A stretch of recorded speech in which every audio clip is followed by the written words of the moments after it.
So I talked to the doctors again today being Friday, and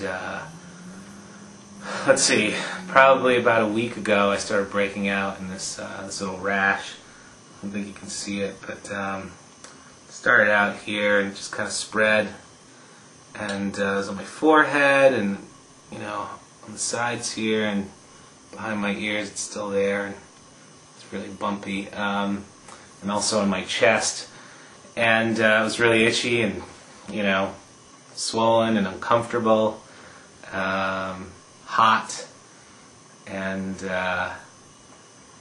you know, I didn't know what it was. At first I just thought I was maybe breaking out or something, but called the doctors, and apparently that's kind of common. One of the antibiotics apparently I've developed an allergy to, and so they've got me, I've stopped taking all meds altogether. So I'm on nothing right now, and I haven't been taking any meds for a couple of days, and feels kind of good. It's been it's been over 3 months.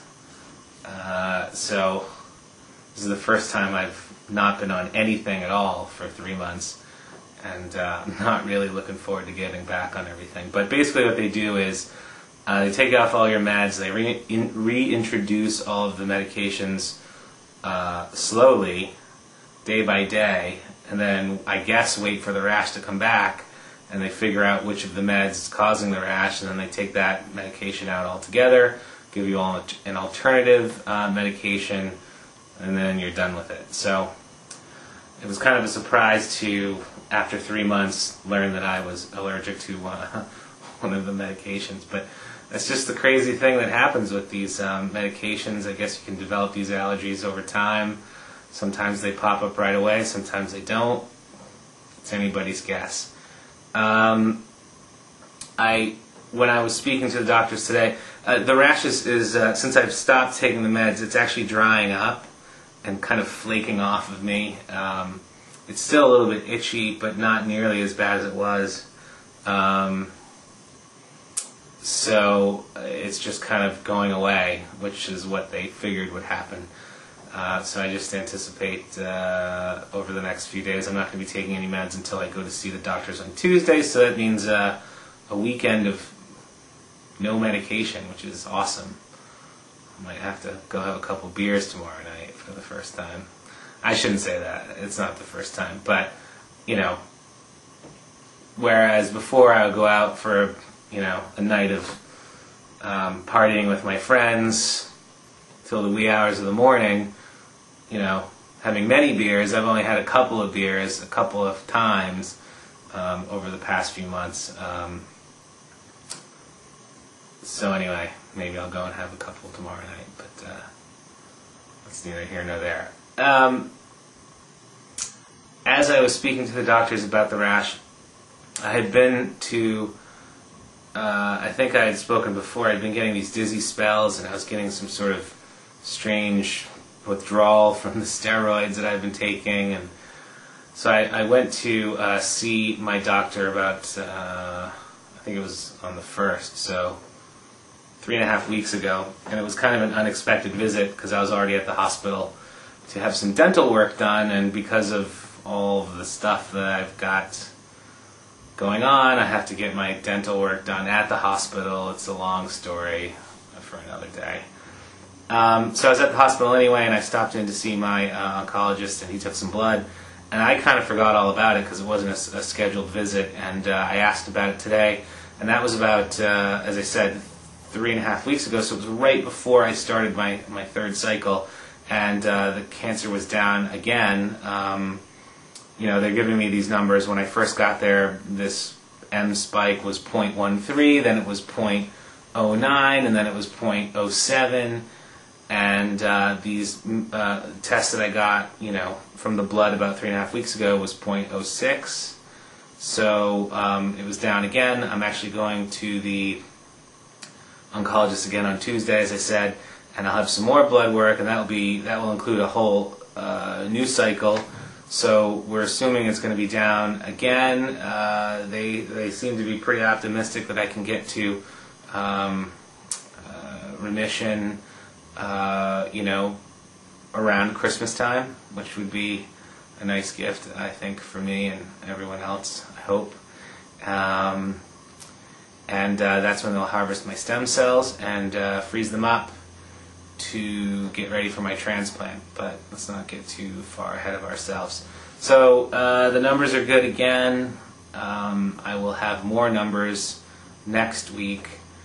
As I said, I've been feeling pretty good after about a week of feeling really crappy. And they thought it was a combination of the withdrawal from the steroids that can happen from week to week, and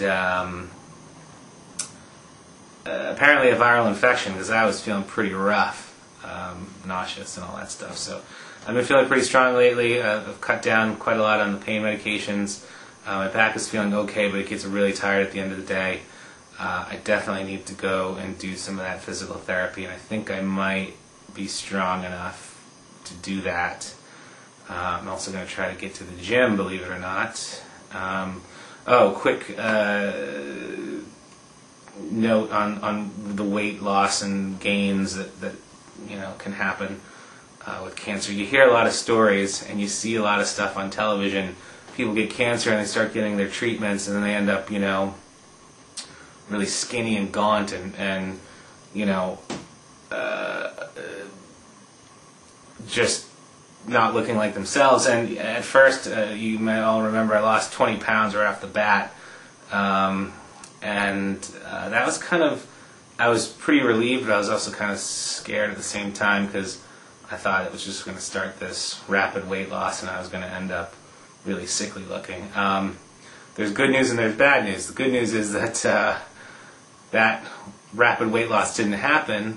The bad news is I put on about, 6 or 8 of those pounds again. So I'm still down some, but it's kind of discouraging that I put that other weight back on. But that's how this goes. So now I'm concentrating on getting it down the healthy way, and getting back to the gym and doing some of the bike and stuff like that. I'm just really trying to build up my back muscles and get to a position where I can be off the pain medication altogether, and build up some of my stamina, just so that I'm not so winded and fatigued all the time. So the next few weeks are going to be interesting, to say the least, but I'll keep you updated on that. And that's pretty much all that's going on right now. You might ask about the beard. A lot of people have been asking me about this. Over the past few years, when the Red Sox make the playoffs, I always, as a superstition, grow my beard. I refuse to shave until the season is over. And in 2004, when we won the World Series, I ended up having a pretty big beard as well. And then in 2005, we got swept by the White Sox in the first round, so I had about 3 days of scruff, so no one even noticed. Of course, last year we didn't make the playoffs, and this year we are 2 games up in the World Series, so looks like I got at least a few more days left on this beard.